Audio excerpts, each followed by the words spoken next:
I'm Spence Graham, chairman of the Digital Signage Federation, and you are watching and listening to the AV Life. I'm Murphy Daly, author and inventor of the PM Minute. You are joining us for the AV Life. Greetings from Kansas City. This is Renee Benson at AV Renee KC, and you are listening to and watching the AV Life. Hi, this is Nancy Blanchard of Williams AV. Also, you can contact me at Nancy Blanchard, and you are listening to and watching the AV Life. Hey, it's James, writer for the higheredav.com website, IT and AV. You are watching and listening to the AV Life. And I'm your host, Tim Van Wert at the AV Life Pod. And the force will be with us this week as we delve into the AV and IT discussion. And you are watching and listening to the AV Life. So, yeah. All right. Well, welcome back to another week of the AV Life. And welcome back, crew. And I'll introduce our guests in just a minute. So how are we all doing tonight? Good. Good to be with you. All right. Another Thursday. Good. Well, Okay. first, because I know it just came out over the Twitterverse, as it were. Congratulations to Murphy on your call out from a living author, as we had discussed before. So I just today was published my my piece for Rave Pubs called Better Off Said. So talking about communicating what you need to say directly and forthrightly, in which I quoted The Good Fight by Leanne Davey, which is a really good book, guys. I like to read books. This one's a good one. And I quoted her, not even thinking about it, like it just was to the point of what I was talking about. And she found me, quoted me on Twitter, and actually replied directly to me on LinkedIn, not Facebook, on LinkedIn. And so I feel all warm and fuzzy. You should. That's awesome. Yes, And she said it was a good article too. Well, there you go. Even more so. Yeah. Oh. That's So you awesome. got recognized and praised, dude. That's a dual threat there. Yeah, that's super awesome. Thank you for that. Thank you for bringing it up. Yeah, well, no, it deserved to be called out, and that you're a valuable asset as is everyone else. So we appreciate that, and we appreciate all the work that you do. So so let me introduce our guests, and then we'll chit chat a little bit more. First, I'm gonna go down to our East Coast Southern brethren here. Go to Mr. Will DeWitt. Welcome back to the AV Life. Thank you. Hello. I think I bring back Will because it's that Southern charm he brings to here that just the rest of us don't have. So Hi, Will. So Will, tell, in case people have missed you on other episodes, to give us a little bit about yourself. Okay, I'm the AV manager for College of Charleston. We handle all classroom, conference room AV, as well as events and broadcast needs that the college has. We also have an in-house integration and AV support team. Awesome. Well, welcome back again. And you'll hear a little bit more from Will later for the firing range. So that's part of the reason I brought him back. So, and from Mechdyne, Aaron Peterson, welcome back to the AV Life. Hello, thanks for having me back. Hey, and also, welcome. And also, if you could give your little 30-second elevator spiel to everybody. I am a solutions engineer for Mechdyne Corporation. We are an AV integrator based in Marshalltown, Iowa. We do a lot of just commercial integration, but I'll mainly focus on 3D visualization systems. Cool. All right. Well, again, welcome and thank you for coming back and joining us here. So yeah, it's been, I had to say, I'm just going to throw the COVID news out there now because it seems like, we're just going to end up going down that road anyhow. So I know last week we talked about that New York is opening up July 1st. They're kind of just opening the gates and letting things happen. It was announced yesterday. Broadway is back on September 14th. At full capacity. At full capacity. Now, and my wife does and anybody find that strange as much as they jonesed at first that they're opening right back up full capacity? Amazing. Don't Absolutely ask any amazing. questions. Just let them do it. But it's in September 14th, right? So it's not like next month. It's coming up. Yeah. Yeah, But it's yes, gonna be, Why not next month then? Just a question. Because they've got to rehearse. It's New York. Well, yeah. Yeah. A lot of these actors have been out of work for a year and a half. 13 months now at this point. But by that time, it's going to be a year and a half, which is, I know we had a long discussion early on about the live events industry, and this is a good start to bringing people back. Now, there also is the chance that some of the people may not be available anymore. A lot of the stage hands and things like that have I was just possibly going to say, moved. I was Go ahead, going to James. ask that. Like, I'm sure a lot of those roadies and stagehand, lighting design, sound guys who are very talented got snatched up. They're probably in integrators or higher ed or corporate world now because they're talented people. I think House of Worship has really stepped up their game. Yeah. House of Worship. Well, they is had another to. place. Yeah.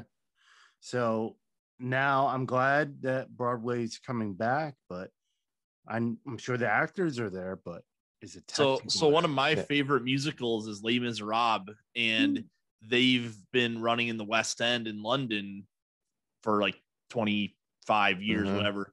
But what they're doing is, instead of doing a full normal production of Les Mis, they're actually bringing a number of actors back to do a staged concert, so that it doesn't have necessarily the full like choreography, the full set design and everything. Cliff notes. But they're still singing it. And so it'll be like, that's so that they can actually open. I think it's like next month. The musical version of a live reading. Yeah, it's the musical concert. Well, it's also not the first time that they've done that with Les Mis. Like that, Correct. It's interesting because that show actually translates very well to a concert, which is very interesting in and of itself. So yeah, it's everyone's doing what they can to get around it. It's funny, and I don't want to sound like I'm against any televangelists or anything like that, but that's basically what all the other churches had to do during COVID, is that they all had to step up their game, get their leaders on TV or on streaming, and get the word out there. So I don't want to, as long as whatever you believe in, that's what you believe in. I'm going to stop talking before I get myself in trouble. So, a performance is a performance. That's just true. Yeah, it is. Yeah. So, and that's, it's a step in the right direction. Now, I find it interesting going back to Broadway's opening on the September 14th. I think part of that is that if after Labor Day weekend that there's a giant surge, they're gonna push back again. A surge in cases. Yep. And deaths and things. If something like within those 2 weeks, because I think Labor Day is the 4th, September 4th. The 4th, September 4th. So it's 10 days, which is exactly about how much time you need before those cases will start to do that spike. And let's not talk about that. Let's just think positive. Negative. I think we'll find out by July 4th, because a lot of people I know are saying the heck with 5 or 6 people. We're having a party.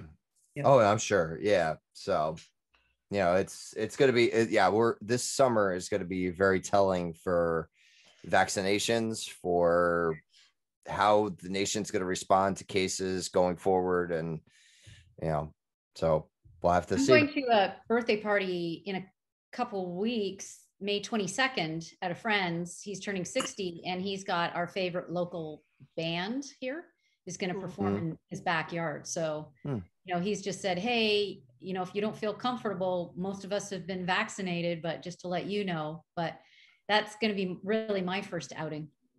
Right.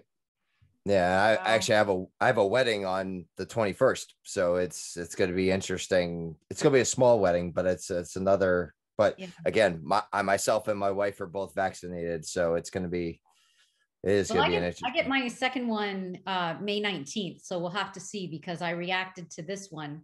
And in Mhm. fact, I don't know if you guys have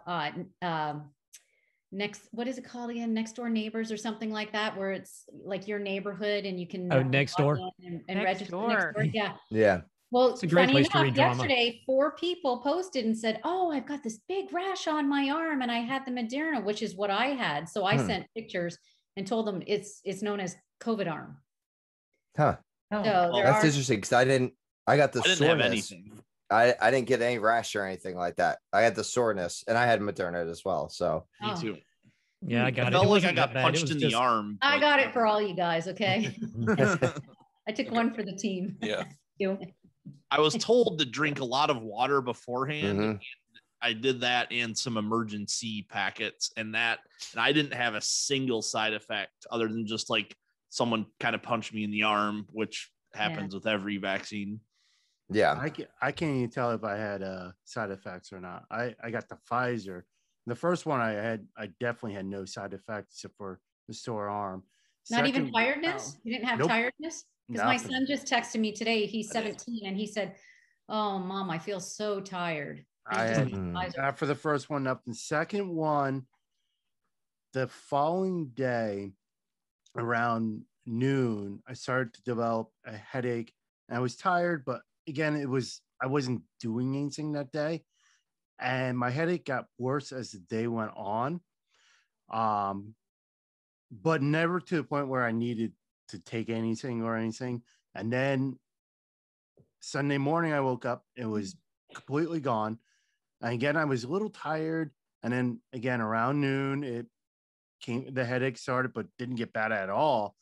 But I don't know if that was from the Pfizer shot or my daughter brought a cold home from school that was hitting the house. Yeah. So Okay. I It had could've my been the five. cold. daughter, the 12-year-old, got Mhm. a cold with a fever on Monday, a Sunday night. She was sniffly.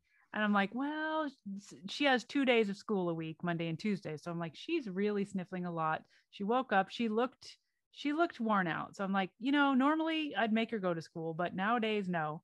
So I didn't have her go. And then Monday night, she had a fever of 100.2 degrees. I'm like, whoa, a whole fever. Wow. We don't do that. We just, we die of COVID or we have nothing. So she had a little something. And then I gave her, she's 12, the magic age. So I gave her Theraflu. I'm like, she can eat adult medicine now. And oh my gosh, she made the most noise I've ever heard. Oh, this is terrible. Oh, I have to drink the whole thing, Mommy. And then end of the story, she fell asleep very well, woke up and was fine. Yeah. I'm going to say I had the Pfizer. I've took my second shot about a month ago, and both of them, I was like James. My arm felt sore for a couple days, and I ran a low grade fever, just enough to make you feel off, but nothing major. I got tired, and I did get a small headache, and I usually never get headaches. So I thought, you know what, I'm going to bed. I woke up the next day, and I was pretty much out of it. I reacted to both shots like that. Now my wife had them. She never had any symptoms at all with it. I just think that everybody's body and immune system reacts differently accordingly. And now I've had other people say they felt like they were run over by a truck. My sister was like that. So yeah, that's how I felt on like the second shot, but it was only on Thursday. So I got mine on Wednesday. 12:30, the body aches started kind of kicking in, like Wednesday into Thursday. And then Thursday, I was like on the sofa, like I cleaned up just in time to get here for the show. Like I popped, it was like, oh, it's been 24 hours. All right, pop the Tylenol, let's go. Like, so, but yeah, it's going to be, I just want to kind of keep things moving. So yeah, it was, it's going to be interesting. So if you feel like getting vaccinated, go get vaccinated. If not, I think we all need to do our part at some point. Try to wear a mask, please. And just let's try to get through this together, people. Yeah, so Murphy, we're gonna go over to the PM minute for you, and we'll get the rest of the show going. That takes a minute to manage a project.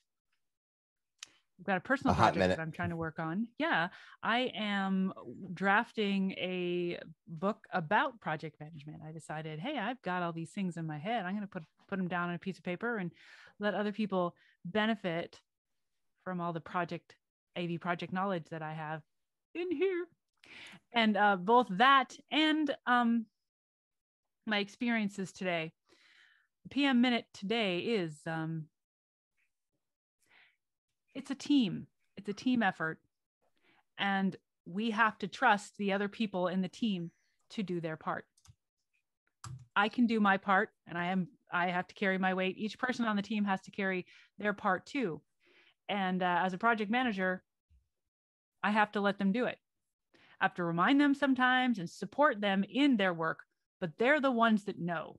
And I need to always respect that the installer knows how to find that stud. And I have to respect that the audio DSP, tweaker, programmer, has to know their stuff. I cannot do that for them.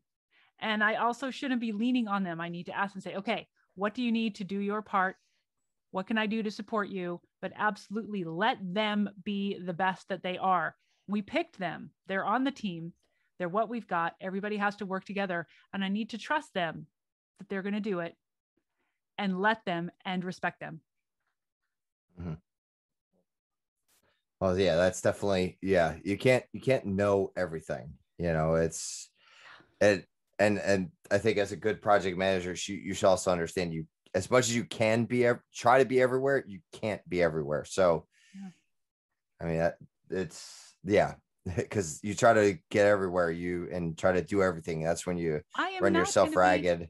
I'm not going to be as good as they are at what they do. So I need to respect them and talk to them like, okay, how's it going? How's that wall look? Do you have what you need? What have you got? How's the conduit? What's the cable path? You guys know. I'm not going to tell you, and when they tell me, I have to respect them. And they also have to do their part by bringing their best game. Yeah, that's the team. There you go, Tim. Yeah. USA. Team USA. You need to let them do the best that they can do, but you also, as you work as a team more and more, you'll develop and learn who needs a little more hand holding than others, mm-hmm. or who might need a little extra help. And as being one of the other members of the team, I have to be willing to say, hey, I need help. And there's been times that someone might try to say that, look, I'm trying to be the best that I can. So they're not going to try to ask for help, but you need to know when to ask for help. Mm-hmm. And I think that's a lot going back to building relationships with people, because you're going to work with some of the same people on different projects throughout your career, and getting to know who excels at what and who might need set a hand holding here, but know that you're all in it together, and you all have each other's best interest and your backs and all that. And that's why building great relationships is always so important too. Yeah. And I was gonna say, that's a struggle. That's a struggle for me. Like when I find a good project manager, from like, if we have to go after an integrator, and if that project manager is not assigned to me, like, cause I've had some where I've worked multiple projects with, and I get along very well with them. They know what we need. I could trust them to get everything done. But then it's like they get promoted, and it's like, it's like, yeah, I'm happy for you, but come back, like, please, like, so yeah, I get it. Like you build that trust, you build that relationship, and that's everything, and it makes the job so much easier. So especially when you have that core group of people that you trust. And as a project manager too, I know things that the rest of the team does not. Mostly things like that the customer tells me that I work out with the relationship. And I will, there are times when I know that I don't know what that person on the site knows. Right. I know that they're the expert, and they'll be stressed out. They'll be like, we got to do this thing. And they'll be having like deep in it, like, deep in the rack or wherever their mind is way in there. And I have to like talk to them carefully, say, okay, what's the problem? I can't even begin to tell them. So I'm kind of like a psychologist at that point.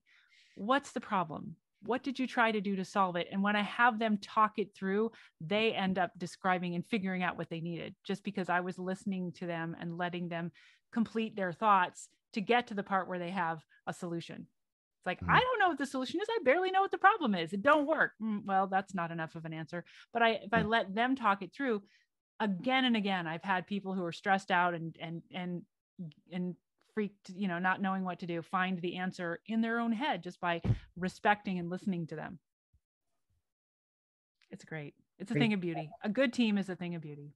Yep. Yes, it is. It's a precious jewel that you really don't want to let go of. Yeah. So, all right. Well, thank you very much, Murphy. That was a good one this week, as they always are. So we're going into the meat and potatoes of this. And I know when I talked to Aaron, when I asked him back here, I basically compared this to beating a dead horse. But I think we need to put this to bed once and for all. So I think this episode, and probably one in about 2 weeks, I think we're just going to call it however the chips may fall on this. But it's the ever-going AV and IT discussion. And that is what this month is of May. And so, I mean, part of it is, I think we need to like start and look at both the AV and the IT. Now, we all know what AV is because we are all AV people here, or AV adjacent, or, however we want to look at it.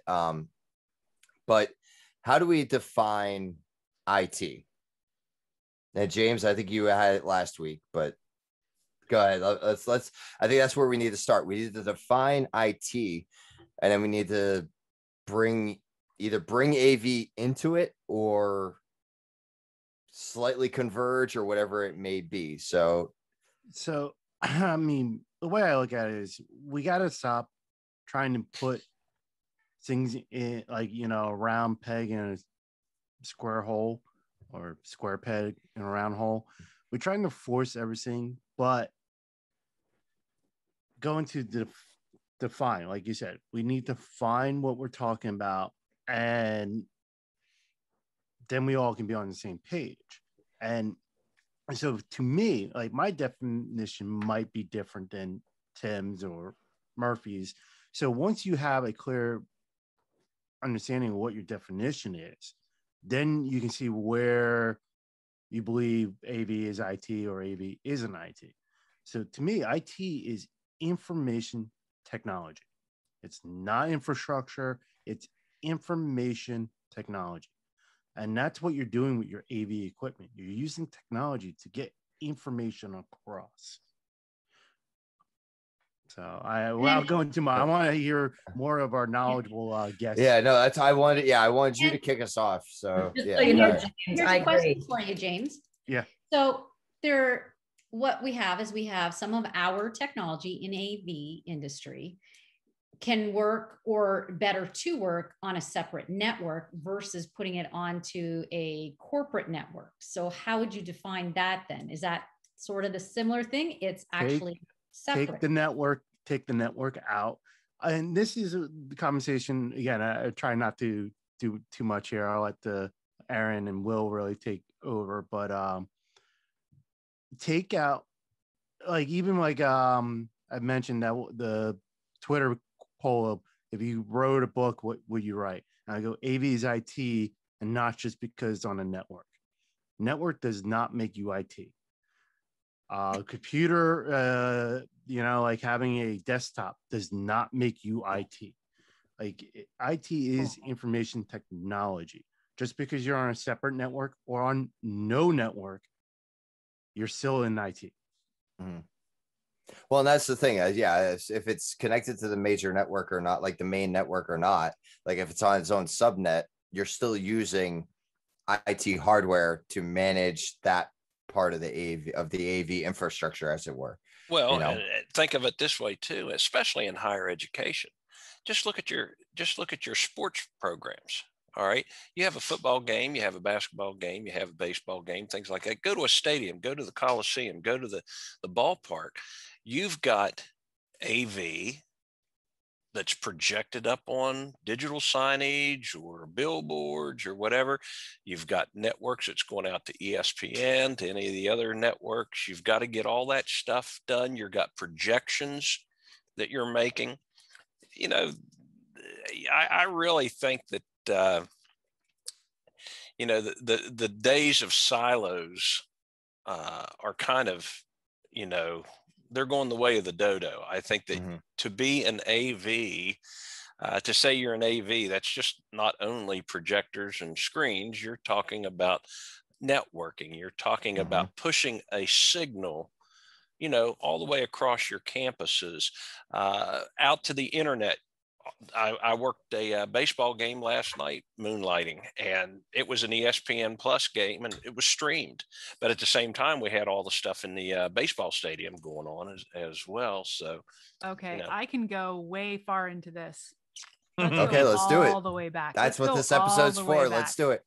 Information technology it's conveying information. I just, you know, popped up Wikipedia, which is a cheat, and it says that information technology was first used in Harvard Business Review in 1958. That's pretty recent. Although, you know, it's 1920, so it's like 70 years ago. I'm sorry, it's not even 1920, it's 2021. So it's like 70 years ago. But early information technology was writing. And to talk about, this is where I want to go with this, actually. AV versus IT isn't even the point anymore. We have moved beyond even that. That's like, is it, you know, bricks or straw?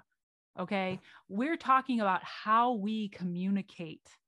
And I hate the fact that we communicate through videos.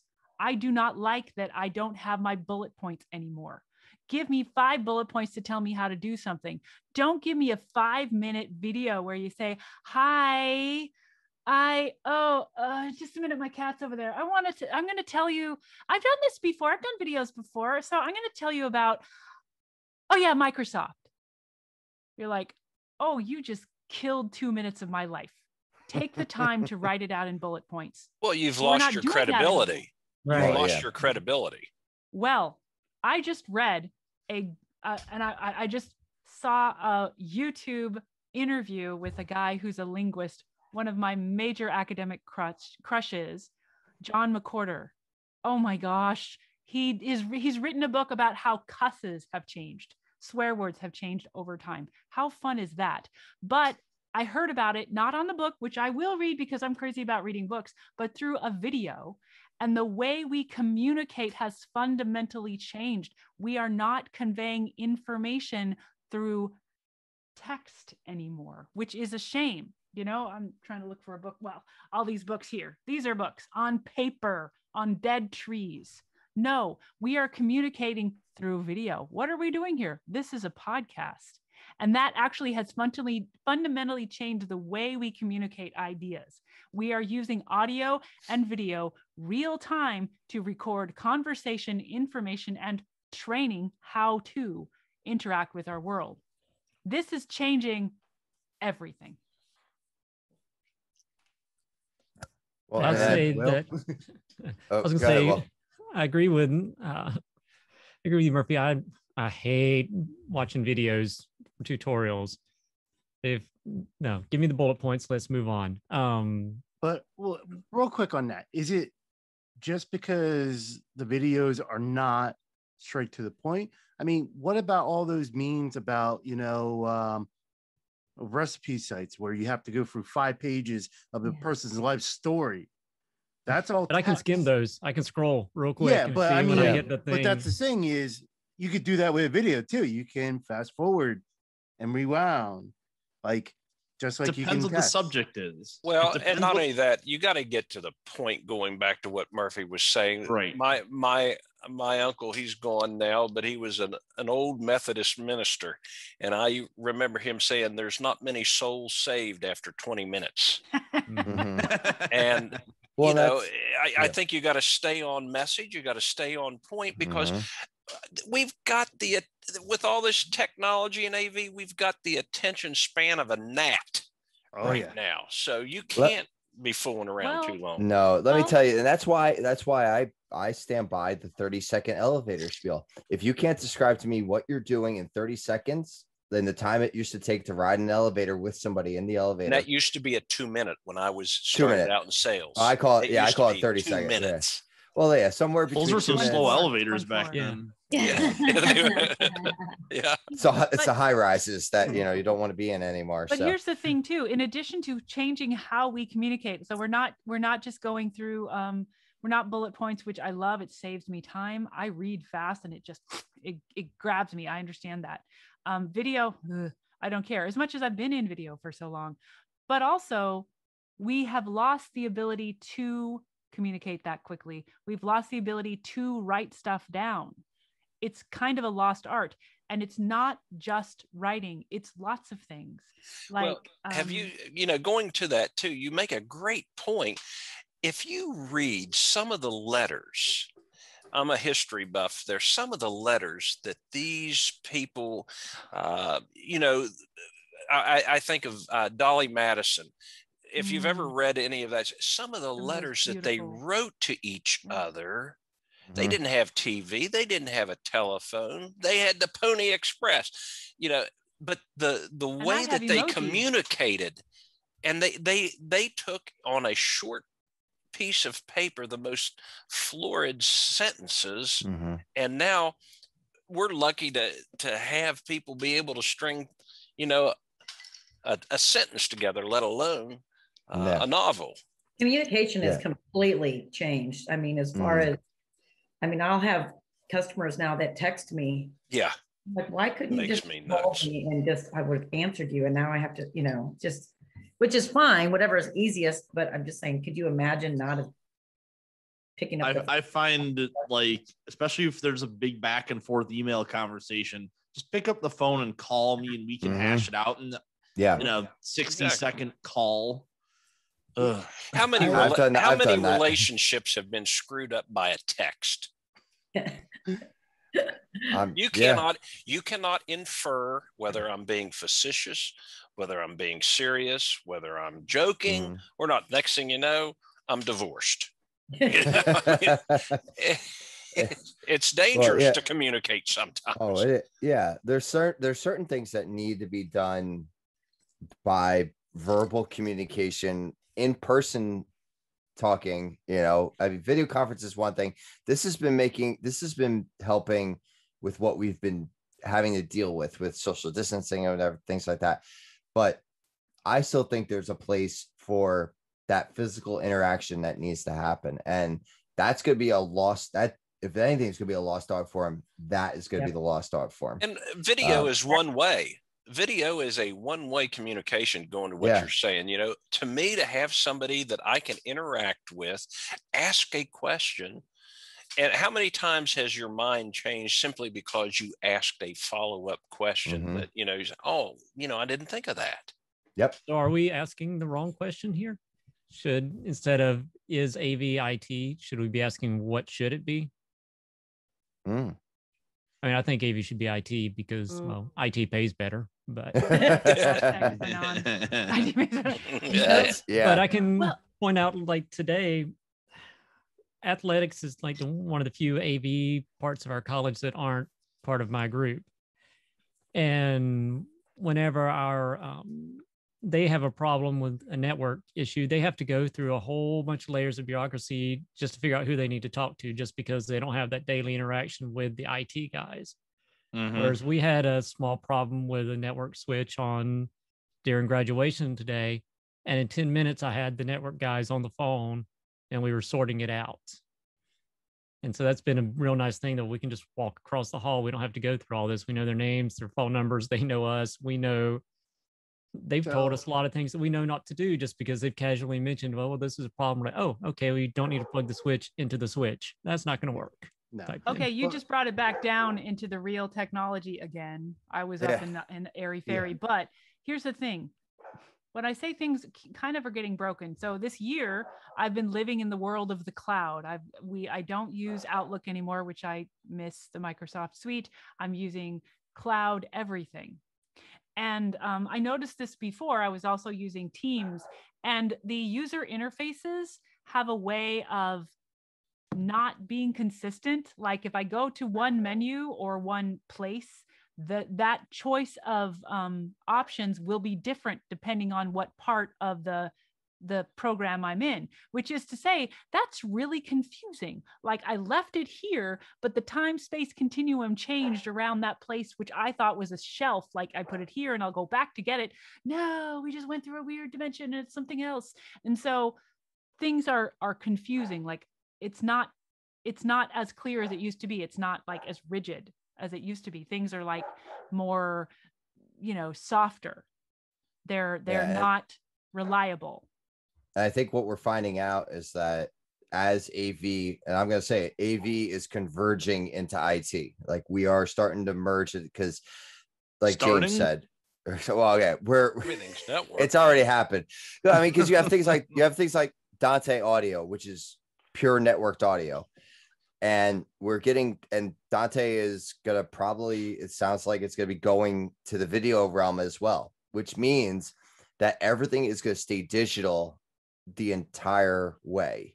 Like you're going to have everything that's network based and everything is going to travel over Cat 6A, 7, 8, whatever it might be, over the network to places. And it's all zeros and ones then. There's no more VGA, which unfortunately some of us still have to deal with. You're going to have to figure out your converters from data to fiber to HDMI. There are Dante enabled microphones. There are Dante enabled speakers, amplifiers, anything we could run over PoE Plus now, including cameras, and so everything is digital. It's all reliant on the infrastructure, and that is, it's funny. I've talked to people within my department about this, and we basically come down to that. I classify myself as an AV person, but as that, I need to know IT in order to do my job. Yes, absolutely. Some of the IT people that classify themselves as just IT people don't know my AV stuff, in which case they can't do my job. So I need to have my AV knowledge to still do what I do, but I need to be an IT knowledge person to continue moving. If there's AV is IT, because AV has to ride the network and it has to be digital. Okay. How is IT different from electricity? So I mean, it's the same kind of category. It's riding electricity. I don't remember if it was on this podcast or if it was a different one, but I really like James's comparing it to doctors, the IT, AV being a subset of IT, just like how there are different subsets of being a doctor. If you have something wrong with your heart, you go to your cardiologist. You don't go to a dermatologist because you have something wrong with your heart. But same thing with IT and AV. You go to an AV specialist if you have something wrong with an AV piece of equipment. If you have something wrong with a server, you go to someone that specializes in server design. If you have someone wrong with the network, you go to a network architect. And so that's one of the best comparisons I've heard about for this. Yes, there are going to be AV things that we know, like proper gain structure. You're not going to have a general person that knows network design, how to do proper gain structure in a DSP, or how to blend multiple projectors together, or how to make sure that EDIDs are set right so that when a user plugs in a laptop, that it's going to be the right resolution for that particular room's display system. They might not know all that, but that's why they call us in. But I definitely think we're a subset of the IT department. yes, we might have a separate network from the main building or campus wide network, but it's still a network. It still needs to be, even though it might exist on its own and it doesn't really need to be managed day to day, it still had to get set up once. And so whether it's someone that's using a completely unmanaged network that is completely separate from the building network that needs a lot more management, like it's still there. And if it doesn't need that hand holding, great. It's just, maybe it's just for a small room.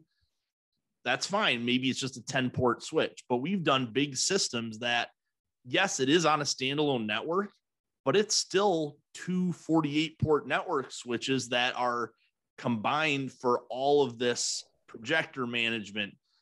There's a thing called CobraNet that used to exist that we've had to put out. Yep. I haven't heard that term in so long. I just saw flashbacks all over. See, you were talking about, everybody talks about Dante these days as if it's the first network audio thing. It's not. Pull open the history books, dust the pages off, and read what happened to CobraNet over the world. Like, in theory, because CobraNet was an own technology and it wasn't really developed, it just kind of fizzled out. And then other things that were better than it took over, like Dante, and other companies like Biamp and L Acoustics and other companies said, well, we don't want to invest in this owned technology again, because CobraNet kind of, well, it becomes proprietary and correct. You're So screwed if it's not open source. We could talk about other expired technologies like Betamax and HD Atari HD disc. Yeah. Well, no, but the OC Atari is classic, and Atari will always come back. So just like how records have come back, Betamax isn't coming back, and HD discs are not coming back. That's why Blu-ray won that thing. You know, but it's definitely this is where AV drives me mad, and it's AV doesn't have its standards.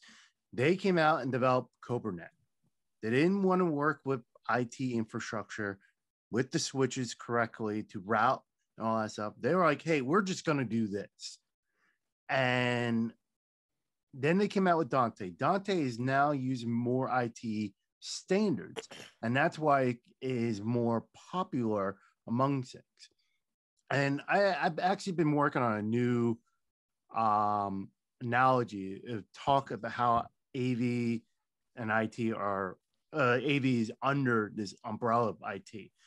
And thinking about, try to put it this way, of most AV people understand music. Everyone knows what music is, but you have categories. You have rap, you have jazz, you have country, you have rock. They're all different. A rapper most likely is not playing jazz, or may not know how to play jazz, or could not even pick up a saxophone and play it, or a drum. But both are still music, because music has standards. There's what I mean, I'm not a musician at all. I think there's only 7 notes total in music that you can combine. I could be wrong. I don't know music. I never did music history. I never played an instrument. 7. Yeah. So there's half steps in there. And there's half steps in between. Yeah, it's but it's more complicated than that. But yeah. You're taking a standard. You're taking music standards and you're manipulating them to get rap or get country and get rock based off of these standards that everybody knows and can talk. So that I guess the question is then, who is the one that sets the standards for AV?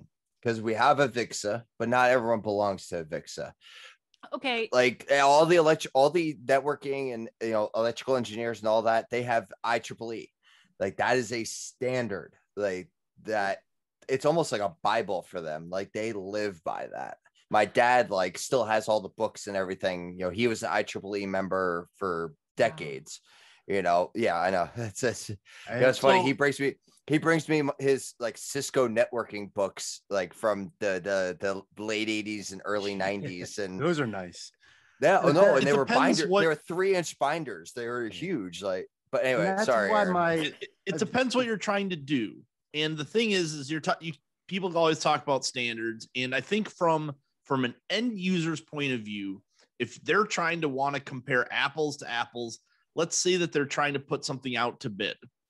They want to make sure that if you're trying to put something out to bid, you're trying to compare what company A is going to be doing compared to company B.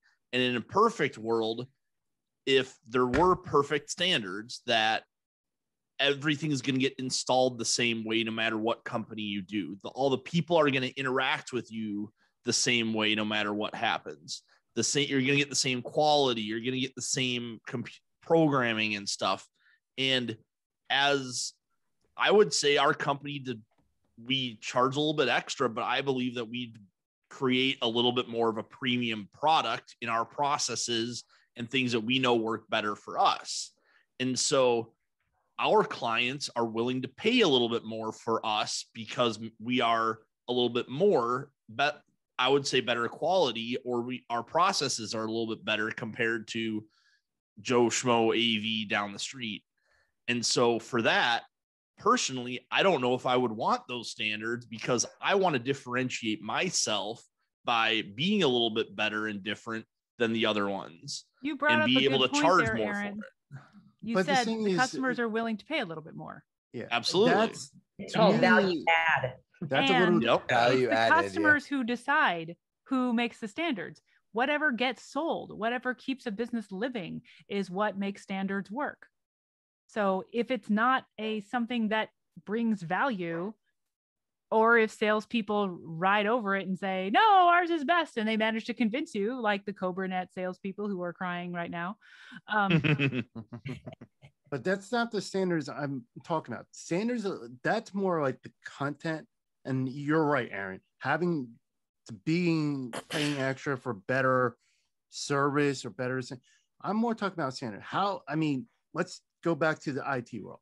How frustrated would you be if you went out and you bought a Dell computer and you took it home and your ISP goes, sorry, you can only use Lenovo to go on the internet. And well, I want to go to higheredav.com. Sorry, you need to be on Mac to access that. Yep. Like, Right. That's the standards I'm talking about. I can I was take gonna say, my Mac and jump on a network and it's going to work the same.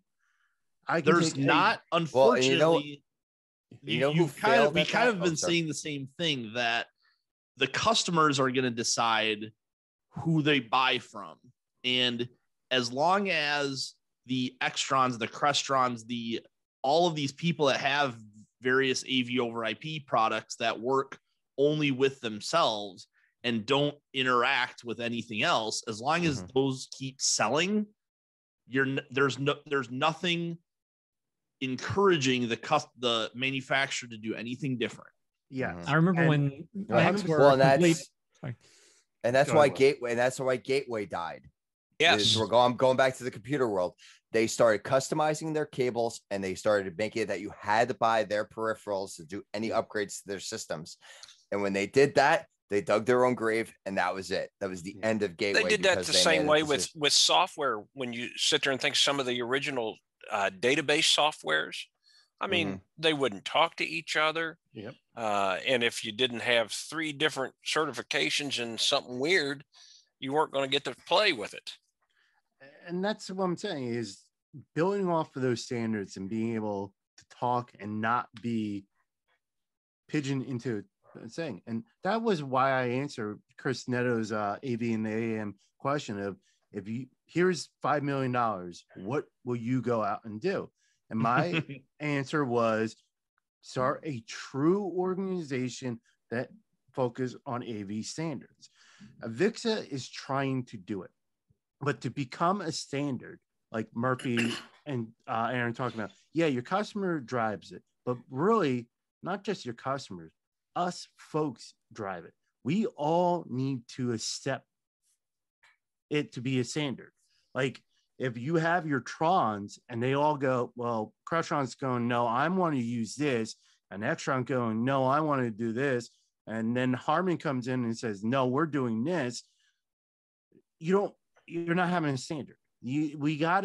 There has to be a true organization. It could be a VIXA. I know they're working on it, who will bring these and say, okay, if you're good, here's our standards in AV.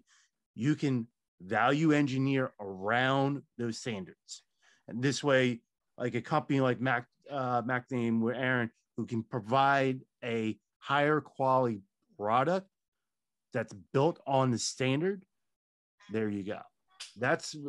We have to get those standards, and some organization, I don't know, I don't have the answer for this. I don't know how IEEE really got their heels into the IT standard, but someone needs to dig their heels into the AV standards. The other thing is there's still a lot of IT stuff that isn't standardized. And the perfect case in point right now is, how come if I'm a Zoom system, I can't join a Teams call with the same full functionality, or a WebEx call, or a BlueJeans call?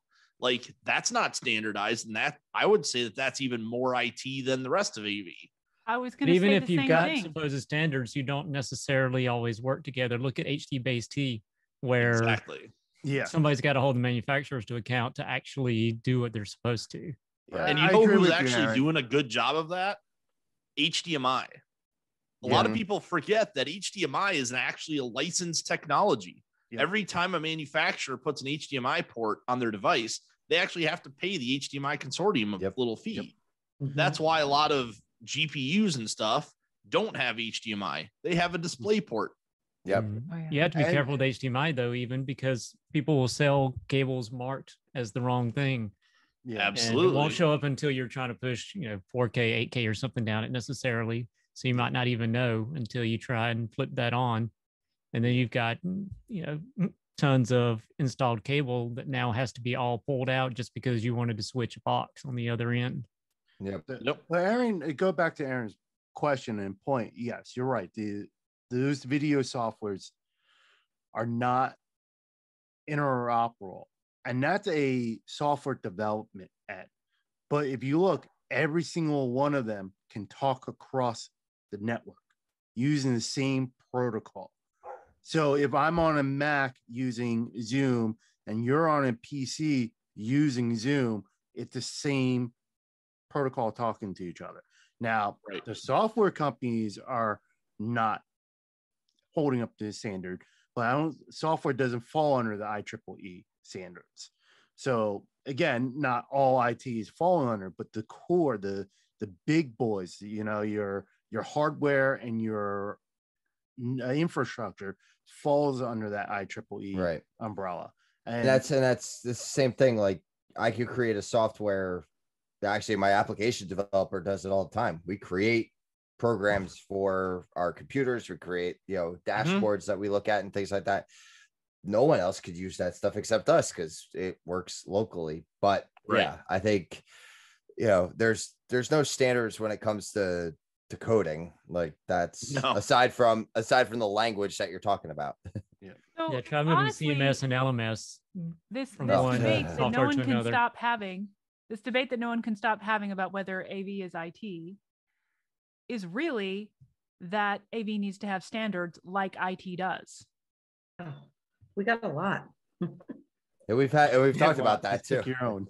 Tomorrow there'll be another one. So, it's a nice thing about maybe standards. we There's need so many like to pick from. a standards evangelist that's going to rouse the troops and get a whole bunch of people coming forward. Give your statement of commitment to standards. Do you think that's even going to be possible? I don't think it's ever going to be possible because you have so many of these major manufacturers and vendors I think that are locked in. And I mean, you're talking about millions and billions of dollars in some cases. Billions. I mean, just let's take the short example of the government sell-off of the wireless band. Mm-hmm. Who was the only AV manufacturer who stepped up and tried to lobby for that? I think it was Shure. Sure. Why? Because all the SLXs. Why didn't Shure and Sennheiser and Clear One and STEM and VIXA and all these people lobby the sell off, not stop the sell off of that. I mean, if they tried and sell off the spectrum for your IT network, IEEE and all these big boys are going to lobby to prevent that. But no one did it for AV. And that's Right. shows you. I mean, I think Shure tried, but they were the only ones. It's like sending one person to fight an army is not good enough. No, there's not, and it takes money and it takes membership. Oh, it does take money. And that's the thing. Now, no one company can do that. Like it's a consortium of, it needs to be the entire AV industry saying no. Like that's the only way, or this is what we need. And, like we said, like the Trons, as long as you've got companies that are buying all Crestron or all Extron, and this is that's what they're standardizing on. Yep. There's no reason to standardize in any other way. The people that do have the money and do have the lobbyist's ear are the people running cloud. Teams and Google. Yep. Amazon, Google, Facebook. Oh, yeah. Yeah. So the people with the dollars and with the lobbyist money have no interest in wireless ranges. Well, and the people that had the money, T-Mobile, they had the money to. Yeah, your telecom, your IT, your telecom people are the ones who fought to get the new bands. Yep. I mean, that's who it was sold to, your IT companies. So, all right. So I guess, are we saying that AV is in IT? Is that where I kind of threw that in the chat? I think we all I agreed like at the that. beginning. I like that. Yeah. Well, yeah, that's why I said to Aaron too. I was like, I think this is where we're going to end up landing anyhow. But Yeah. I wanted to have this discussion because we need to put it out there. And again, This is a another- hashtag. You can't spell IT without AV, right? Yeah, if someone could figure that one out, then that'd be great. I had the feeling that this is where we were going to land, but this is the conversation that needs to be had, and everyone needs to be aware that this is where we're going as an industry. Like it is. However, However, one more thing. This is the higher ed podcast, okay?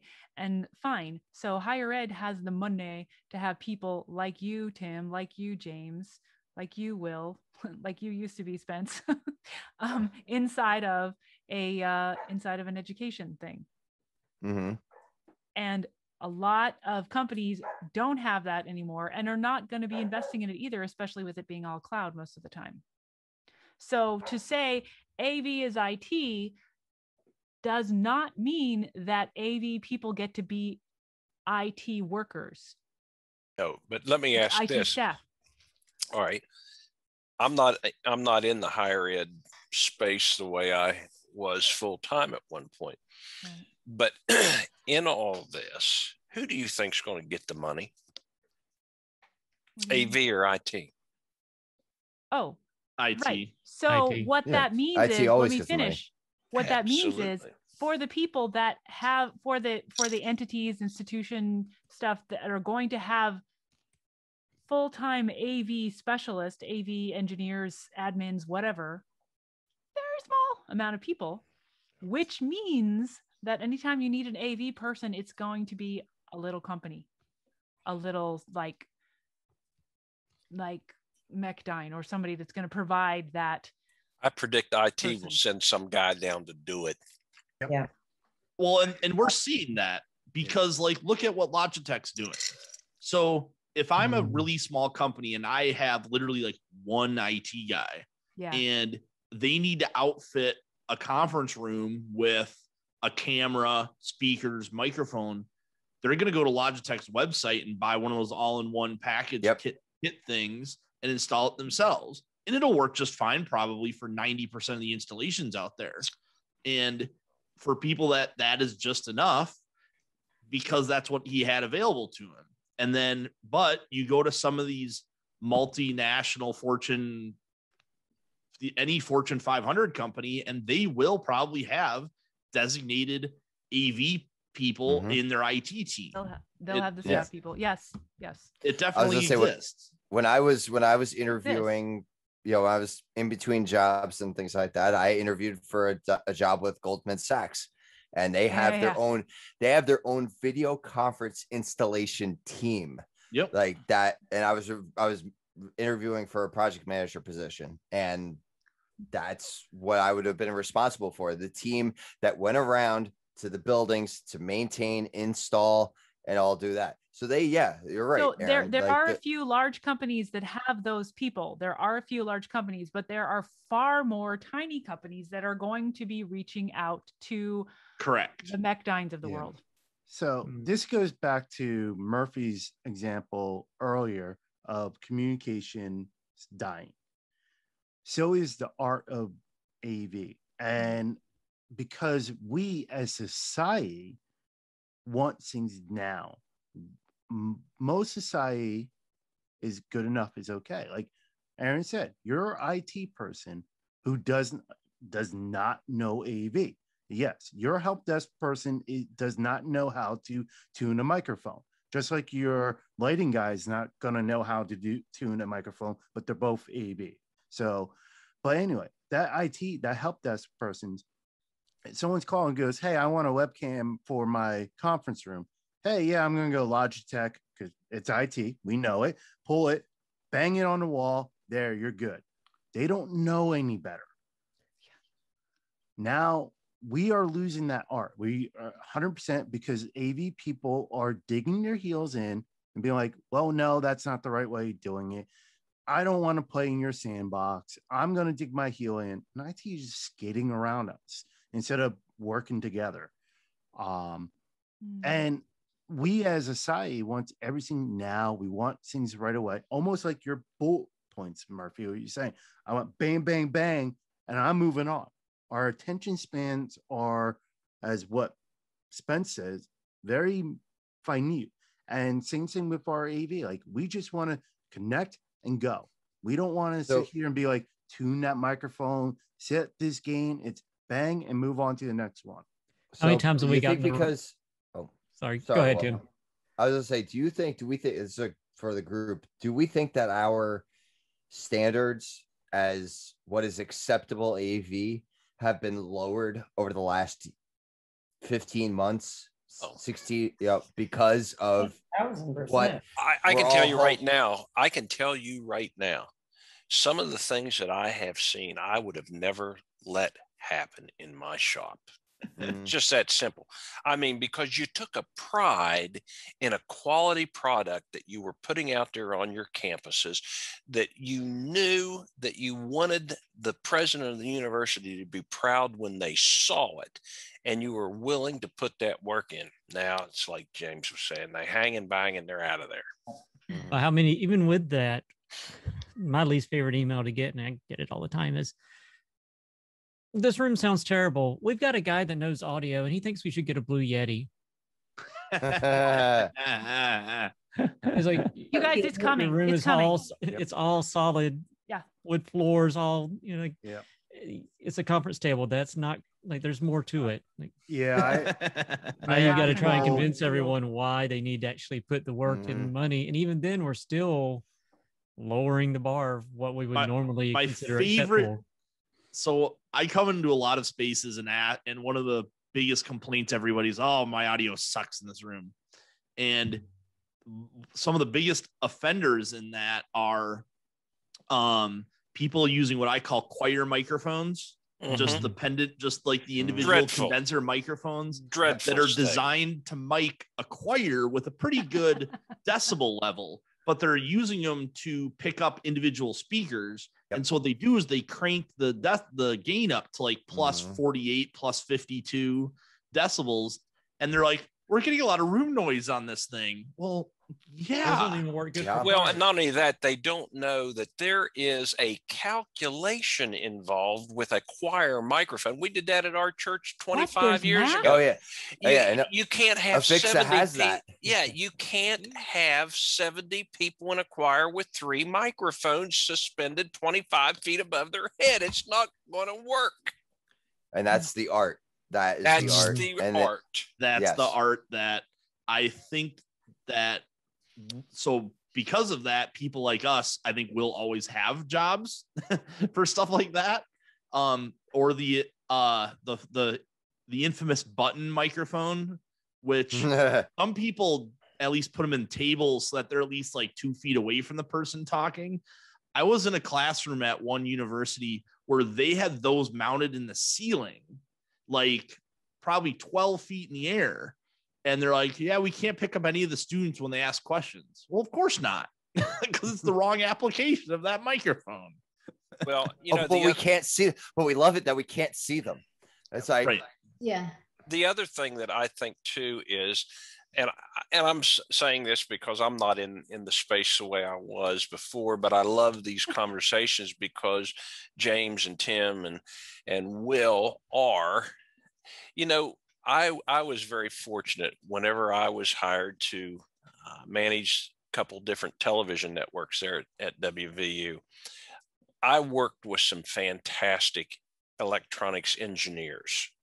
And buddy, I mean to tell you, every install was the same. You had a cabinet, you had your racks, but we had a wiring harness. We didn't have 1,000 wires going 15,000 different directions. Everything was precise. You took a pride not only in your install, but it was logical so that if you had to swap something out on a hot swap, you knew exactly what cables you were dealing with. You didn't, time is of the essence. It's often live television or a live classroom situation. You just don't see that anymore. I go nuts when I see some of these, some of the way these people just throw wires around on big installs, and I'm like, oh my gosh, that would never work. That would never. How do you troubleshoot something like that on the fly? Yeah, that's where we Or have these to things getting kind of be signed off on. Yeah, well, that's why we also have to be kind of project managers in enabling our people and communicating to the clients what's important. You teach them. That's your all's responsibility as leaders. So when I was when we were doing our one event room, the booth, I had a student worker with me. I gave him this scenario. I was like, you need to wire a rack like the person that's coming in on this rack behind you is an insane serial killer who will hunt you down if you frustrate. Right. Exactly. 99% chance you're the one coming back to work on this. Right. So that's great. Don't piss I like yourself that. off. Yeah, don't piss yourself off. James gives the best analogies and the best stories. All right. Well, all right. So here's my synopsis now. AV is in IT, but AV is an art, and there's always a place for AV by itself. And you can't spell IT without AV. You can't spell IT without AV. It's a Venn diagram. They overlap, but not entirely. Yes. Right. So that's where we're gonna leave this for this week. We'll see. That's as good as a spot of any for this. Yeah, I think this is a good place for us to leave this now. Move in to the next segment in a second. So in a couple weeks we're gonna have some more folks in, and we'll pick up again just for a little bit. We won't go as deep this time because I have the feeling that that episode is gonna be a little, that might go in other directions. So yeah. So all right, moving in to our other section, the firing range. Pew, pew. All right. We did her proud. Yes, I think that was a good one. Yes. Yeah, sorry. it's weird. Like the last letter on my chat is like going to the next line. I have no idea why. So that's why I was asking. Call an So AV guy. They can teach you how to Call an do it. AV guy. Oh, Well, no, I IT think guy. I got an IT guy on this one because it's a programming glitch. It's a, Where's Gabe? You need him. so actually this firing range is from Will. So Will, you were tasked with a very interesting project. Could you give us a little bit of a background on this, please? Sure. So it was a new request for me. I kind of heard of this concept before. I actually saw a neat installation of it via article of where someone did it like an underground silo or something. But I've also seen where people have tried to replicate it on the cheap with like just a cheap projector. But basically the concept is to create a fake window in a room. Now, ultimately, this project kind of fell apart because it was going to be way more money and way more things involved than they were expecting. But so, yeah, we just I think we wanted to talk about just the concept, whether or not you think it's a good idea, bad idea. Yep. And alternatives or like ways it's either been probably successfully or unsuccessfully implemented. Mm-hmm. Yeah. So, yeah, that was kind of the virtual window, as it were. So I'd like to. I think we'll divvy up here, and we'll pick some teams, and we'll go a for or against. And I know, like, let's just say money is. I'm not gonna say no object, but being financially conscious of this. Is this a good idea or a bad idea? So let me see who should be captains on this one. I'm gonna pick Nancy and Renee to be our captains. So Okay. between the two, so who wants to take first pick? Between the two of you, decide who's gonna take first pick, and I'll let you pick your whole team. Okay. Whoever goes first. Am I going or are you, Renee? Me? Go ahead. Okay. Yeah. I'm going to choose Tim and Spencer Okay. and One more. one more and James. Okay. All right. So that means Yeah, we got Will. All right, Will, we got this. Oh yeah, we Yeah. actually are split evenly. I just realized that. Wow, I was like, Yeah. wow, we're split even. Yeah. Hold on, I'm gonna move. Is Spence gonna? All right, there we go. I got Spence. There we go. All right, I put everyone together. Now I don't know if this is gonna work in the recording, so we'll see what happens. But for my purposes, at least I see where everybody is now. So all right, so we chose our team. Renee, what you want for or against this? I'm going to let Will tell me what we're going to do. Are we for or against, Will? Let's Gonna argue get for. Will fired is what you're gonna do. I was gonna say 4. Let me put it this way: let's say 4. I've been on both sides of this, and Okay. I feel like All right. maybe a little We're advantage because I've done some research on it. But Okay. I'll argue for the 4. All right, so we're Okay, against this. Okay. All right, lady, who wants to go Renee, first? your team go first. Okay. Murph, start us off. I'm going to have Aaron close us. We're for it, Murphy. You're muted, Murph. I see the wheels turning. Yeah, I see the smoke. I see the smoke. About the Look at windows. him. About the windows here. Yeah. All right. Before the windows. We've been tied up at home, and a lot of us really like it. There's been a lot of people I know who are introverts, and they don't want people around. They don't want strangers and new environments and experiences. That's weird. We need this to be controlled. So we're going to have a window that is a controlled set of images on our wall. even a skylight, so that we can stay in our subterranean worlds of our own creation. People need this. Those who want to go walk outside in the bright sun, they can do that. That's fine for them. But there are those who need their cave and who need, just the right amount of stimulation. One bird that flies by every 2 minutes, that's fine. That's exactly what they need. They know that bird. They're going to name that bird. It might be angry. It might not.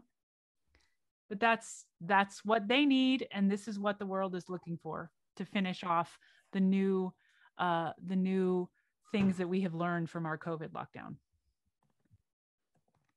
Excellent start, Murphy. Okay, against team. All right, yeah, Nancy, you go. You pick who goes next. Okay, James. All right.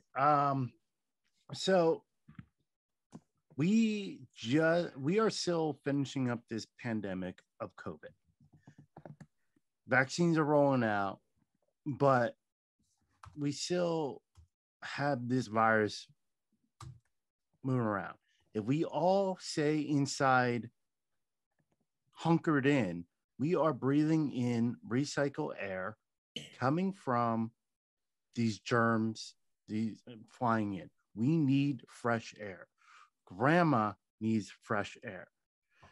We need sunlight. I mean, we get vitamin D. Our body grows off of sunlight.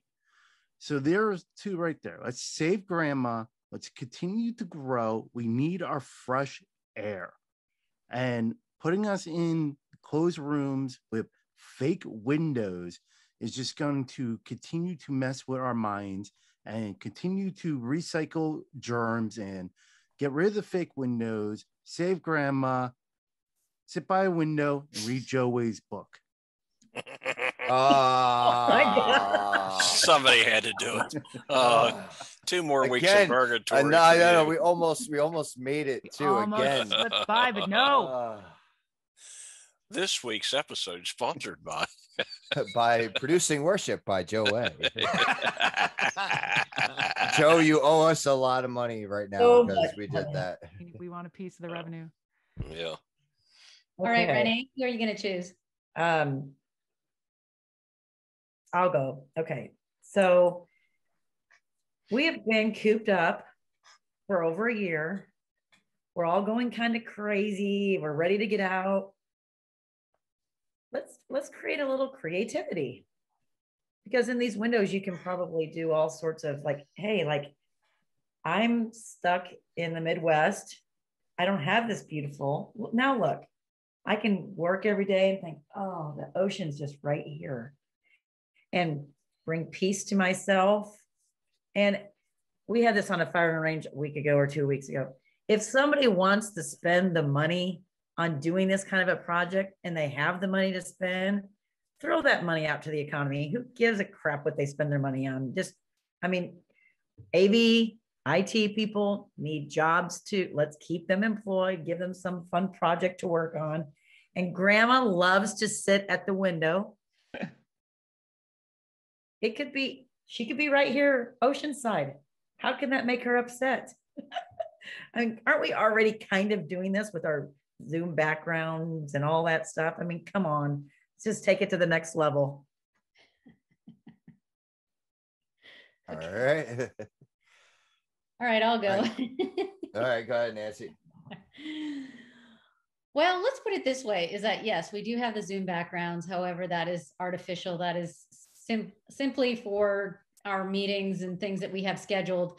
However, with reality, I have all my windows, the blinds are open in the morning, having the sunlight in, you're getting the sunlight on you if you want to be close to the window. If it's a nice day, I'm opening the window so I have fresh air coming in. I've got a breeze. I can see the hummingbirds right out front of my house. They're mentally, it's positive energy. It brings a smile to your face when you see there's a squirrel running on the back on your fence, or like I said, the hummingbird. So to be enclosed, I don't think that that's really good for us mentally. And I just, everything's blossoming right now. The sun's out, there's a blue sky, so you can take a break. You can either go for a walk, or you can just look out your window and be able to see everything that's going by. Or it could be the police helicopter here in San Jose that's circling around your house, and you're wondering, do I need to get away from the windows and another area? Oh, give them ammunition, Nancy. But I think that you have to have other things to see instead of one image, or if you're saying that you can have similar images scrolling, yeah, but it's not reality. It's not really what's happening outside of your area.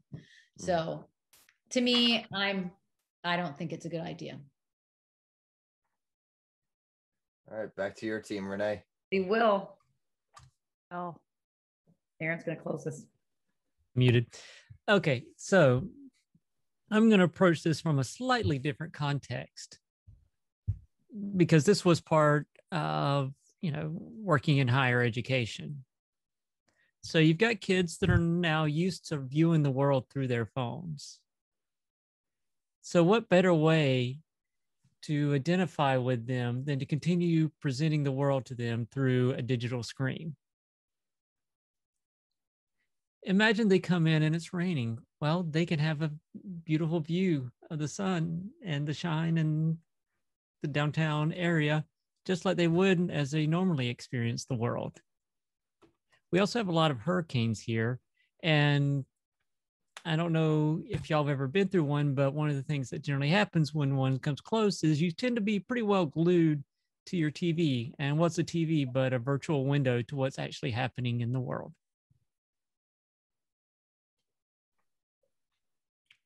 We are rocking. All right. Wow.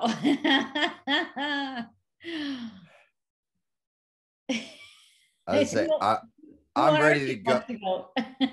I would say I'm ready to go if you want me to go, Nancy. Yeah. Go. All right. it. So Aaron. here's the thing. My first office was in a basement. I had no windows. I turned out just fine. That's right. Yeah. No, seriously.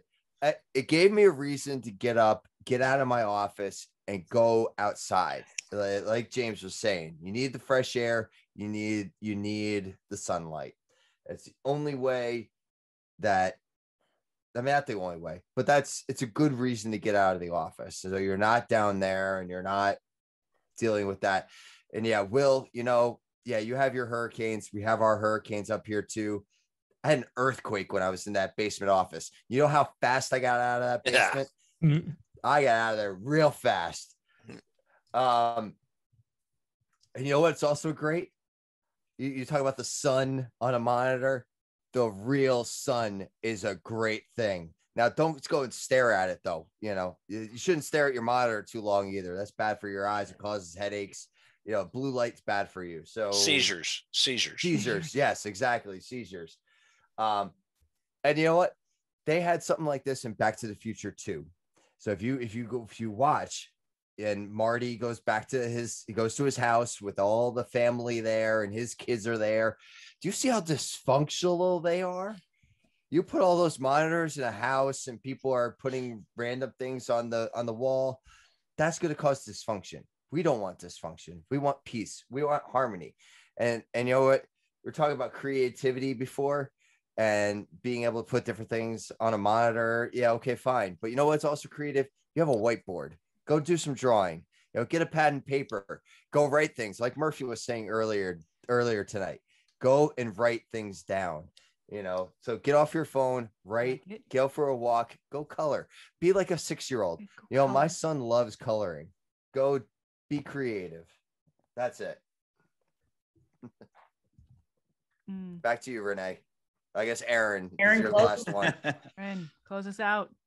All right. Oh, The reason why I know that this is already a good idea is because there are numerous examples of this already in practice.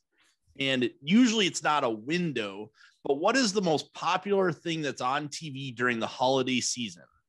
The Oh. fire log. The Yule log The Yule log. is so that you can turn your TV into a fireplace if you don't have a fireplace or you're worried about setting your house on fire. You can make a digital one through your TV. And I think this is almost the exact same thing, except you should do it on a 98-inch, beautiful professional LED display that has great contrast ratio, really good brightness, and not do it with just a cheap projector projecting on the wall, because you're not going to get the great contrast ratio and the brightness you need.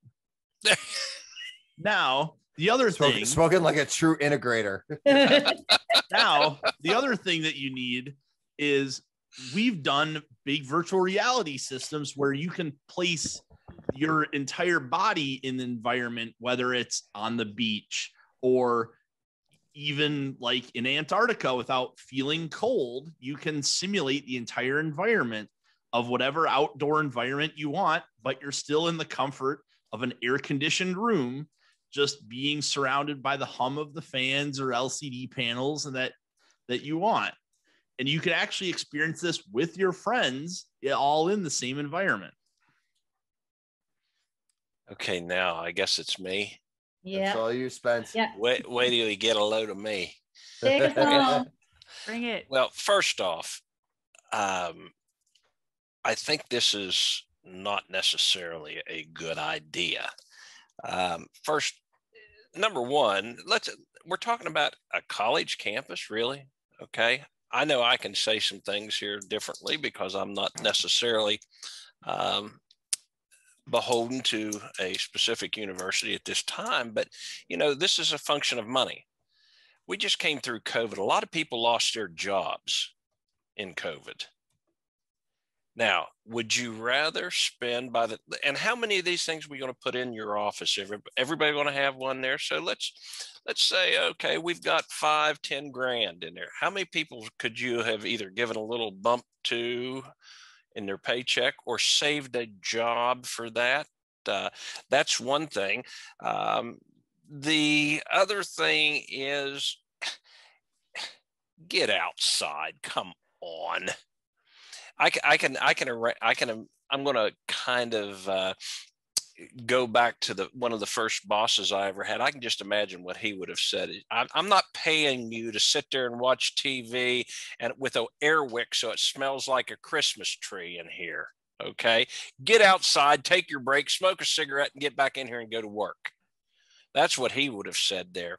But and kids today, go to an airport, go anywhere, and everybody's got their face down into a digital device. We're raising an entire generation of idiots. They need to get their head out of that stuff anyway and get outside and have some fun. Now, I will tell you where it would be good. I'm thinking of a place, and I have a good friend of mine that this is what they do. They install in hospitals, infusion centers. They do it in waiting areas, large screen TVs, and they can create the content. Maybe it's a rolling ocean shoreline there, fully with the sound, everything for an infusion center. That makes sense where you invest your money on something like this, to where you're trying to relieve some stress there. But come on, get a TV and put it on a wall and put a tree and an air wick that smells like a pine tree. That's not going to get it there. At least that's my 2 cents. I think he All dabbled right. at the end onto our side. Do you hear that? I don't even know anymore. Well, It there's sounds always- like he had an example of It's the arguing our deployment. point at the There's end. always It's always the one. deployment. It's always the deployment. We'll leave the airwicks out for you. Well, I want my scented air wick there. I want the pine tree smell if I'm going to have a tree up there. Yeah, where's my Glade like spray? Right. Just Exactly. Smell-o-vision. Yeah. Oh yeah. Just pipe it in with the content. You got to scratch and sniff on the side of the monitor. Oh, there you go. Rev 2. Oh, All right. man. Wow. All right. Well, that was a lot of fun. That one. That was one of the better ones we've had. So thank you, Will. That Yeah. hopefully we've provided some guidance on that project for you. But we'll see. Or got you fired. Yeah, hopefully we haven't got you fired. So if Will's looking for a job next week, just reach out to him and let's see if we get him a position somewhere else. Yeah. Oh, Joe Way's hiring. Oh yeah, Joe Way's I hiring. saw Yeah. that today. Oh, I no. didn't see that. Yeah. That's just a Oh yeah, small so Charleston. I know we kind of fell off of it, but yeah, there are jobs out there. There are. Joe Way is looking for somebody over at USC. So look on Twitter, look on LinkedIn. He's posted it. So if it's like an AV IT project person. And- So if you feel like you meet those credentials, apply. I have no idea how much he pays, and he's not here to talk about it. So Go you know find what? out. Go Go ask him. find out. Yeah, Let's if you find want the out. job, go ask him. He's a Yeah, person. there you go. Yeah, I'm sure, and he'll talk to you. I'm about sure what he'll you're talk doing. about himself the whole time. Yeah, About how he's the best boss ever. yeah. But then go talk to Jimmy and Lex, and they'll actually tell you what it's like. So, I wonder how that survey ended up. oh yeah, I don't know. It was 50-50 when I clicked on it. Yeah, it was. Oh, and Will is telling me that there are a lot of jobs on higheredjobs.com right now. So, Ooh, good to know. If you look here. Oh, you can't. Not with the background. There's Joe Way. There's Joe out on the Oh, water. Joe, Oh, Now no. on the boat, Yep. not catching any fish. So So, all right. Well, we'll start to wrap it up. Will and Aaron, thank you very much, gentlemen, for joining us tonight and for your insight as always. Will, let everyone know where they can find you. All right. Yeah, you can find me on LinkedIn, Will DeWitt, and then also on Twitter, willrdewitt@gmail.com. Or sorry, Will R. DeWitt on Twitter. All right. Uh-oh. Oh, Sorry, I yeah, was the flipping email through slip. email a second ago. Better edit that, Tim. He's gonna be Yeah. That's fine. I got filters. Oh, look at you're so quick. You were so quick on that too. You had that all queued up, ready to go. Is Oh, it's a lowercase w. Actually, it's uppercase, but Oh, it's I uppercase. Okay. All right. Okay. I've got I a was like, type- I've I've been doing actually it got a- wrong this whole time. Like, no, I've got a type wrong in there. I'm okay. not real particular. Well, about that's it. user error. Whatever. Okay, that's usually what it is. So, And welcome to Twitter. I feel like it's kind of our fault that you're on there. yeah, it is. It's One okay. It of gave me us, the push one to of actually get us. back on it. I was on it when it first started and then kind of fell off. But yeah. Yeah, You're you doing a great job I bet you got banned, didn't you? oh, Oh, you're one of those. Here's those early ejectors. Incendiary. Mhm. All right, and Aaron, thank you, sir. Let the world know where to find you. Sure, you can find me on Twitter at _AVAP. And if you ever want to get in contact with our company, it's at www.mechdyne.com. MECHDYNE. All right. Thanks for being Well, here, guys. Yeah, definitely. Thank you. This was a great night, and Yeah, it was fun. yeah, it's a lot of fun, and this is going to be. I'm kind of anxious to hear what people will say after they listen to it I know. tonight and see what So sort there's of. a handful of people that are gonna not agree with us. Yeah, well, you know what? That's Can't win them what this- all. Yeah, exactly. But And that's maybe what's we'll great about this industry. We can all disagree, but we can Yeah. all respect each other. and then we'll go have a Absolutely. beer. We'll Criticism. go have a beer afterwards. So Yeah. Yep. So all right. Well, thank you to the crew as always. And until our next adventure. Yep. Bye.